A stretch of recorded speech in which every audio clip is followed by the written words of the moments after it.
స్వచ్ఛందంగా ఒక ఎలక్షన్ అయినా గెలిచినామని అడుగుతున్నా. ప్రతి ఎలక్షన్కు ఏదో ఒక లీడర్ను మంచి చేసుకుంటాం, పని జరుపుకుంటాం, మళ్ళా కౌంటింగ్ ముందే పంపించేస్తాం పక్కలకి. అందుకే మందిగా ఉంటే వాళ్ళు తప్పు చేసినా ఒప్పు చేసినా బాధ్యత నేను తీసుకుంటా.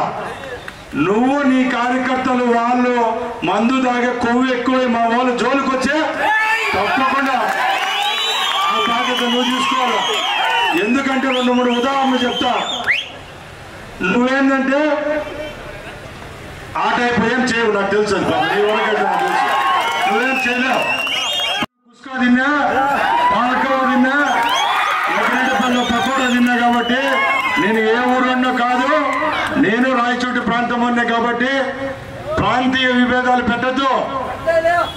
మనమంతా ఒకటే. ఈ మండలాలలో మనం కలిసి ఉందామని అక్కడ దూరం చేసుకోవద్దు. అక్కడ మీ మీద రెచ్చిపి అక్కడ మాది ఇక్కడ మీరని మీరు పనికిమాలిన వాళ్ళు ఓట్ల కోసం ఇక్కడ అక్కడ అంటారని మేము ఆ మాటన. 6 మండలాలు మనదే, రాయచోటి మనదే, గెలిచేది మనమే. కాబట్టి ఇలాంటి చెత్త ఫోన్లను అటెండ్ చేయకండి. ఇక్కడ రక్కిరెడ్డిపల్లి పట్టణంలో ఈ బ్రహ్మాండమైన కార్యక్రమాన్ని చూస్తే ఎంత సంతోషంగా ఉందంటే, తెలుగుదేశం పార్టీ అధికారంలోకి రావడం ఎంత ఖాయమో ఈ మీటింగ్ చూస్తే తెలుస్తూ ఉంది.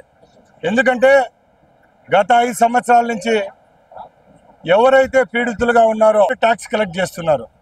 కరెంటు బిల్లులు 300 వచ్చే వాళ్లకు 2000 రూపాయలు కరెంటు బిల్లు వస్తూ ఉంది. డ్రైనేజ్ వ్యవస్థ లేదు, పెన్షన్లు లేవు, ఇండ్లు లేవు. ఇట్లా చెప్పుకొని పోతా ఉంటే ఏమీ లేవు. ఇచ్చామని చెప్పి గడప గడపకు వచ్చి మీరు డబ్బా కొడుతున్నారు. నేను ఒకటే మీ దృష్టికి తీసుకొని పోతున్నా, మీరు ఇచ్చింది ఎవరికంటే బినామీలకు, మీ చెంచాలకు మాత్రమే.